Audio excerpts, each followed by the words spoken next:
მადლობა რომ პასუხობთ ჩვენს კითხვებს.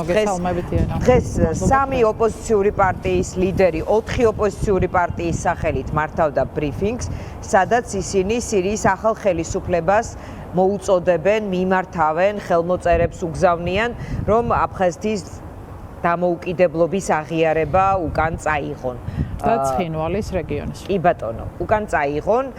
საინტერესოა თქვენი ხელმოწერა, როგორც შემდეგ დოკუმენტი ვნახეთ, ასევე Excel-ში, თქვენი გუნდიდან ხელსაწერს ბერდია სიჭინავა. რატომ არ იყო თქვენი წარმომადგენელი? შეიძლება ტექნიკური დეტალია, მაგრამ თუ ხელს აწერთ მათთან ერთად, მაშინ რატომ არ დგახართ მათთან ერთად? ცოტა რაღაცნაირად ბევრ თემაზე უკვე რჩება ეს კითხვა და საინტერესოა თქვენთან დაზუსტება. დიანა, მოდი დავიწყოთ ამბით, რომელიც უფრო მნიშვნელოვანია ვიდრე ტექნიკური დეტალი და ამბავი არის ის, რომ მას შემდეგ რაც სირიის დიქტატორი ბაშარ ალ-ასადი გაიქცა სირიიდან და ის ახლა იმყოფება რუსეთში, ამის შემდგომ გაუჩნდა საქართველოს შესაძლებლობა, რომ სირიამ უკან წაიღოს ის ეგრეთ წოდებული დამოუკიდებლობის აღიარება ოკუპირებული აფხაზეთის და ცხინვალის რეგიონის, რომელიც სწორედ პუტინის მეცადინეობით და ძალისხმევით მას შემდეგ რაც პუტინმა ასადის ძალაუფლების შენარჩუნებისთვის მნიშვნელოვანი ნაბიჯები გადადგა, ასადმა ასე ავანსად და საჩუქრად უბოძა რუსეთს, რაც რა თქმა უნდა არაღიარების პოლიტიკისთვის, საქართველოს სუვერენიტეტისთვის იყო მნიშვნელოვანი გამოწვევა და მაშინ როდესაც ივანიშვილი მათ შორის წინასაარჩევნო პერიოდში ალბათ ამტკიცებდა, რომ ის იცავდა საქართველოს სუვერენიტეტს, ეს შესაძლებლობა არ გამოიყენა ერთი მიზეზის გამო, რომ არ გაანაწყენოს რუსეთი, რომლის დავალებებსაც რეალურად ის იღებს საქართველოში გაცხადებული ინტერესების დემოკრატიული და ევროპული საქართველოს წინააღმდეგ. შესაბამისად ამ შეცვლილი გეოპოლიტიკური ვითარების ფონზე და შეცვლილი მმართველობის ფონზე სირიაში, რა თქმა უნდა, ეს არის შესაძლებლობა, რომელიც საქართველოს ნამდვილი სუვერენიტეტისთვის არის სასიცოცხლოდ მნიშვნელოვანი და ეს შესაძლებლობა გამოვიყენეთ ჩვენ 4-მა პოლიტიკურმა პროდასალურმა ძალამ, რომლისთვისაც ქვეყნის გაცხადებული ინტერესები, სუვერენიტეტი. აი 4 პროდასალური ძალა რატომ არის დეკითო, იქნებ ვიზუალურადაც ამას აქვს მაყურებლისთვის ან საზოგადოებისთვის თავისი ფასი არ ვიცი. სიახლე არ არის ხო და რატომ არ არის თქო აი მე მაინც გონია რომ თავარი გიპასუხებ დიანა პირველი მთავარი არის საქმე და საქმე რომელიც არაპოლიტიკურ დღის წესრიგს ქვეყნის შიგნით არამედ საქართველოს სუვერენიტეტს ეხება და რა თქმა უნდა როდესაც დაიწყო ამ წერილზე მუშაობა ჩართულები ვიყავით თავიდანვე და ეს არის საქართველოს გაცხადებული ინტერესი სუვერენიტეტი ამიტომ ამ წერილს შეუერთდით რაც შეეხება თვითონ სურათს რატომ არ იდგა იქ გიორგი გახარია და რატომ იყო სამი ლიდერი თქვენ იცით რომ ეს ახალი პოზიცია არ არის რომ 4 ლიდერი ერთად არ დგას მიუხედავად იმისა რომ ჩვენ ქვეყნის გაცხადებული ინტერესების ირგვლივ გვაქვს საერთო პოზიციები ისე როგორც პოლიტპატიმრების გათავისუფლებასთან დაკავშირებით ქვეყნის ევროკავშირში გაწევრიანების და ახალი არჩევნების მოთხოვნასთან დაკავშირებით და ეხლა უკვე რა თქმა უნდა სუვერენიტეტთან დაკავშირებით. ამიტომ რატომ არ იდგა გიორგი გახარია დანარჩენ სამ ლიდერთან ამ კითხვაზე პასუხი ვფიქრობ ახალი არ იქნება. ხო, მაგრამ აი კიდევ ერთხელ დღევანდელმა დღემ თეონა ნახეთ ამ წერილზე ამბობთ რომ ხართ გამარჯვებული პარტიები. გამარჯვებული ბარიერგადალახული პარტიების კოალიცია. სად როგორ ხართ გამარჯვებული პარტიების ჯგუფი, როცა ერთად უკაცრავ თეონა დავაზუსტებ კითხვას და მოგცემ საშუალებას პასუხის გაცემის.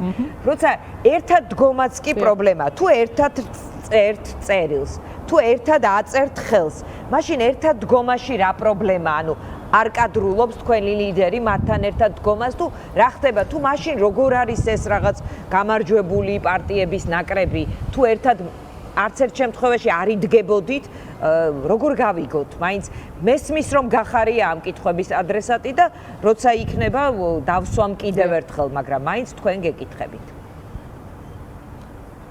კი ბატონო, ნამდვილად ალბათ უპრიანი იქნება გიორგი გახარიამ უფრო დეტალურად გაგცეთ ამაზე პასუხი ვიდრე მე, მაგრამ კიდევ ერთხელ გიმეორებთ ჩვენს ასე რომ ვთქვათ პოზიციას განცხადებულ ქვეყნის ინტერესებთან დაკავშირებით, რომელზეც პოზიციონირებთ ქვეყნის და ხალხის ინტერესების შესაბამისად და სურათის აღქმის გამოწვევას, რომელიც გარკვეულწილად უკვე არის ქცეული იმად, რომ რატომ ესენი ერთად არ არიან.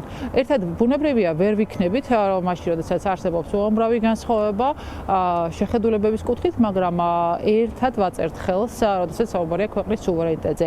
ერთად ვართ ევროსაბჭოს საპარლამენტო ასამბლეის დარბაზში, სადაც მუშაობთ ერთად იმისთვის, რომ ქვეყნის დემოკრატია და ევროპული მომავლის შესაძლებლობა დავიცვათ. მაგრამ რაღაცნაირად ისე ხდება, რომ ფოტოში ყველა არ არის ერთად. სახალხო პროტესტში, როდესაც ყველა ერთად ვიცავთ ამ ქვეყანაში დემოკრატიის და ევროპული მომავლის იმ მომავალს, რომელსაც ივანიშვილის რეჟიმი ქართულ ხალხს ართმევს როგორც რეალურ შესაძლებლობას. შესაბამისად, ვფიქრობ, რომ მთავარი განსხვავება, რაც არის აქ, ისე როგორც ძალიან ბევრი განსხვავება განსაკუთრებით ნაციონალურ მოძრაობასთან, არის ის, რომ სურათია პრობლემა და არა ის, რომ ხელმოწერა ამ წერილზე არის. და მე ვფიქრობ, რომ უნდა დავიწყოთ პირველ რიგში იმით, რისთვის არის ეს წერილი, რატომ არის მნიშვნელოვანი ერთიანობა იმისთვის, რომ საქართველოს სუვერენიტეტის დაცვაში ჩვენ გქონდეს მნიშვნელოვანი წვლილი, მიუხედავად იმისა, რომ ივანიშვილის რეჟიმი კიდევ ერთხელ ყალბათ ამტკიცებდა, რომ სუვერენიტეტს ემსახურებოდა და დღესაც ისინი, როდესაც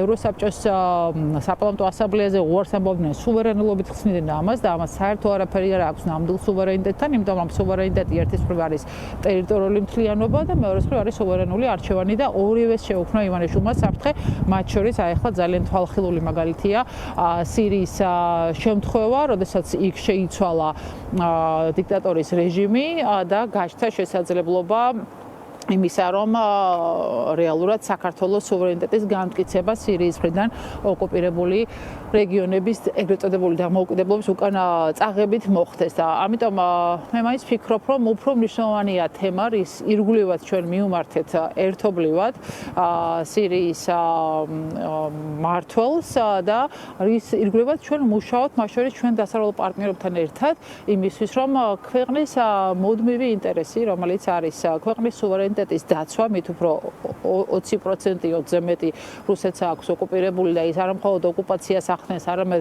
მუშაობს აღიარების პოლიტიკისთვის, რაც რა თქმა უნდა საფრთხის შემცველია ქვეყნისთვის და ვფიქრობ, რომ მთავარი საკითხი არის ის, რომ ჩვენ ყველაფერი გავაკეთოთ აი ამ შესაძლებლობიდან, რაც ჩვენ დღეს გვაქვს იმისთვის, რომ სუვერენიტეტის განმტკიცება მოხდეს, მიუხედავად იმისა, რომ ივანიშვილის რეჟიმი ყოველდღიურად ამ სუვერენიტეტს კიდევ უფრო დამატებით საფრთხეს უქმნის, იქნება ეს დასავლეთისგან იზოლაციის ფონზე თუ იქნება ეს მათ შორის რუსეთის ინტერესების წინსვლის კუთხით, რის გამოც არის ის დასანქცირებული შეერთებული შტატების მხრიდან, როგორც რუსეთის აგენტი და დიდ ბრიტანეთში მიმდინარეობს განხილვა ივანიშვილის დასანქცირებასთან დაკავშირებით, სადაც ასევე რუსეთის ინტერესების შუამავლად არის ის მოხსენიებული. შესაბამისად, ვფიქრობ, რომ კიდევ ერთხელ ვიმეორებ, შინაარსი, მიზანი არის ბევრად უფრო დიდი, ვიდრე ერთიანი სურათი თუ ვინ დგას რამდენი პარტია. მით უმეტეს თუ მიზანი დიდია, როგორ არის მიზანი იმაზე დიდი,